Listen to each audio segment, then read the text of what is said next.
Hi guys, it's Debbie with Debbie J's Crafting Corner. Welcome to a fun collaboration hop with Picket Fence Studios and Pear Blossom Press. As you hop along with us, we hope that you will be inspired to recreate some of these beautiful cards. Okay, mine's a little freaky, but anyway, all of these featuring your favorite stamps and dies from Picket Fence Studios and lights from Pear Blossom Press. Get ready for lots of bright ideas and be sure to comment as you hop along for your chance to win a $25 store credit. I'll be creating with the So Franken Cute stamp set from Picket Fence Studios, and yes, it is just friggin' franken cute. I want to start off with the Frankenstein monster, but even before I get busy stamping with that, I've got an idea as to what I want to happen on this card, and I'm going to attempt to create some wood panels, some wood slats. So let's go ahead and do that. So I dug into some of my stash, and this is the Texture Fades lumber from Sizzix Alterations. I haven't used this in, I don't know, forever, and I just inked up one side with some Simon Hurley Weeping Willow ink, and now I'm just going to add some cardstock panels. These are just some scraps that I've got made out of some craft cardstock. I'm just going to put those in there and then run that through my die cutting machine. Now, what I've discovered about this 3D embossing folder is that it is thicker than my standard 3D embossing folders that I normally use from Spellbinders. So to use this, you use your standard platform and the rubber mat, the silicone mat. That's the only way you're going to be able to get it to go through there. Otherwise, you're going to damage some of those plates. Believe me, I know. I started to put one through like a normal 3D embossing folder from Spellbinders, and it just would not go through. This, though, turned out perfect. It gives perfect impression and then kind of presses that ink in and gives this really good wood grain look. I absolutely love it. I trimmed those panels down into some 1-inch strips, and now we can get started with some stamping. I stamped Frank out with some later Gator ink from Simon Hurley, multiple layers, and then went over it some more with some Shady to kind of give a deep dark green color. This is turning out fabulous. Before adding some color to him, I decided to use some Wow and Clear Embossing ink and some Wow Clear Embossing powder to emboss all of those lines. I want to keep them nice and crisp and sharp even when I add some color down. So I'm just adding some Wow embossing powder, and then I'm going to heat that up with my heat tool till it's all nice and shiny.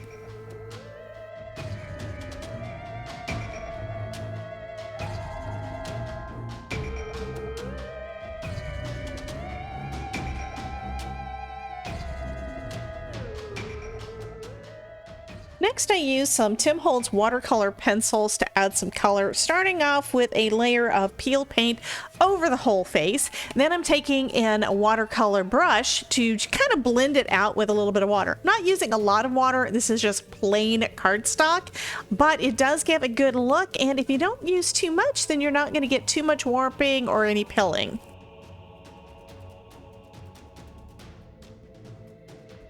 Next, I'm using my watercolor brush and some water to pull some of the pigment straight off of that watercolor pencil. Works fabulous, and this is just going to put a dark layer. This is some Rustic Wilderness, a dark color to kind of add that little bit of shading we need around the edges to give some dimension, and of course add some color to all of those little wrinkles and creases on his face.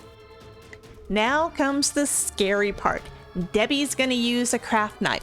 I really don't use craft knives very often. I don't feel like I've got really good control with them, but this is a case where I really needed it. I'm using a craft knife to cut out Frank's eyes.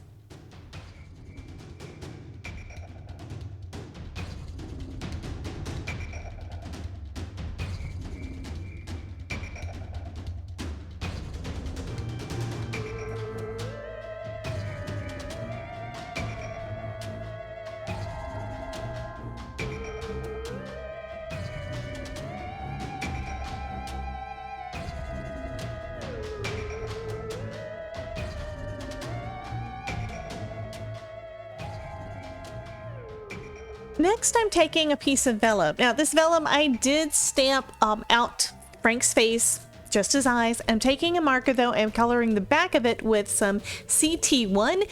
Then I'm going to glue it to the back right behind Frank's eyes. I colored the rest of my card panel in some dark brown ink. I'm using EB5 from Spectrum Noir for this.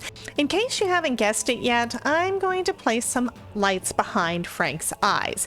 So I'm centering him down onto a black card base because I need to find a place to add those little lights on. And I'm adding a piece of tape to that front panel to kind of act as a hinge so I can more easily make sure everything stays in the right spot. So what I probably should have done is just drawn a dot through his eyes before I added the vellum, but you know what? I didn't think of it in time. Anyway, I'm just using a pencil to draw that little spot right behind his eyes so that I can position the lights.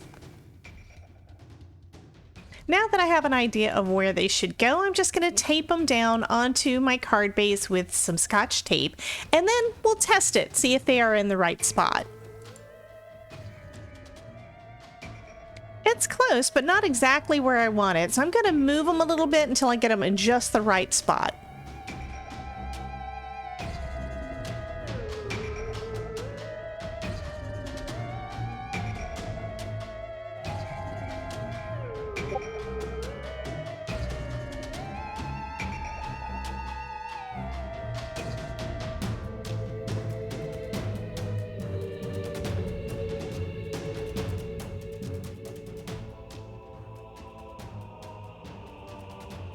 The Easy Light has 3 lights, so I clipped off that last light. Make sure you only cut the wires for that last 3rd light, or it's going to mess up the rest of your card.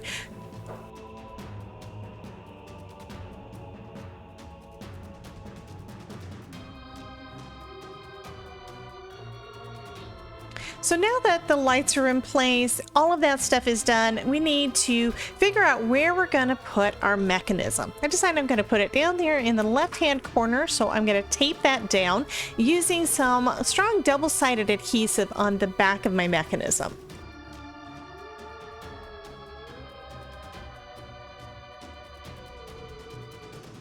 Then I'm taping the wires down just using some Scotch tape. Next step, we need to add some foam. Now, what I'm using this time is the world's greatest foam tape. Absolutely fabulous. I love this stuff. This is something brand new from Pear Blossom Press. This tape is fabulous. First off, it is double thickness, so it's perfect for this type of card, and even better, it is repositionable for 30 minutes. So if I mess up placing my card panel down, once I get all the tape down, I can move it. So that is something I absolutely love because, yeah, I have a tendency to make a mistake somewhere. Now, before adhering it down, I had to test it, turned the lights off and had to test it, and I am absolutely loving the way that this is looking. So let's go ahead and adhere this on down. I did remove some of that release paper, and I'm going to position him right in the middle of that card base. Next, I'm creating a window frame. I'm just using some of those wood panels that are created using the embossing folder, and I trimmed these down to about 1/2 inch, and I'm just going to make a frame to go around Frankie's face.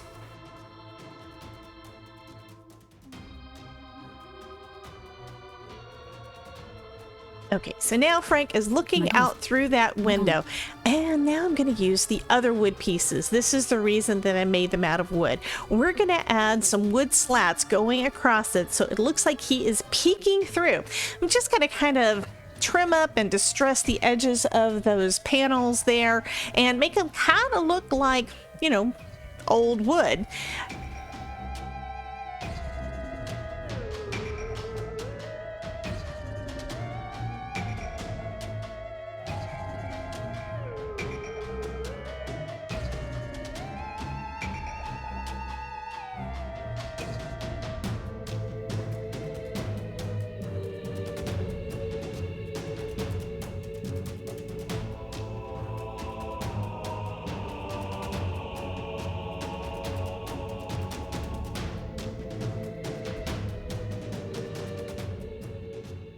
Now we're going to board up that window. I'm adding some foam tape to the back of those slats, and then I'm going to put it across the panel, across that window, so it's not completely blocking his view, but enough so you can tell that he's not really supposed to be out there.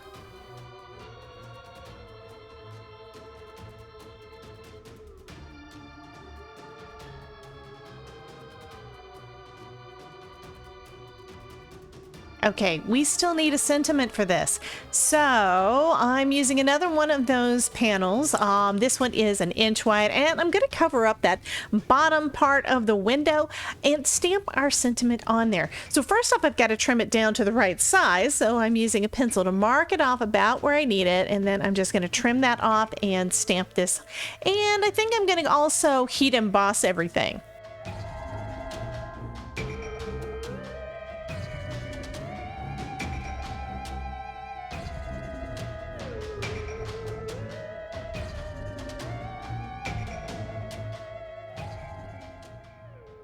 So this board, I'm going to adhere straight down, making sure that my push here is right over the button and lined up down at the bottom. And that is going to finish up this card. I am so stoked at how awesome this turned out. You got to see what it looks like in the dark.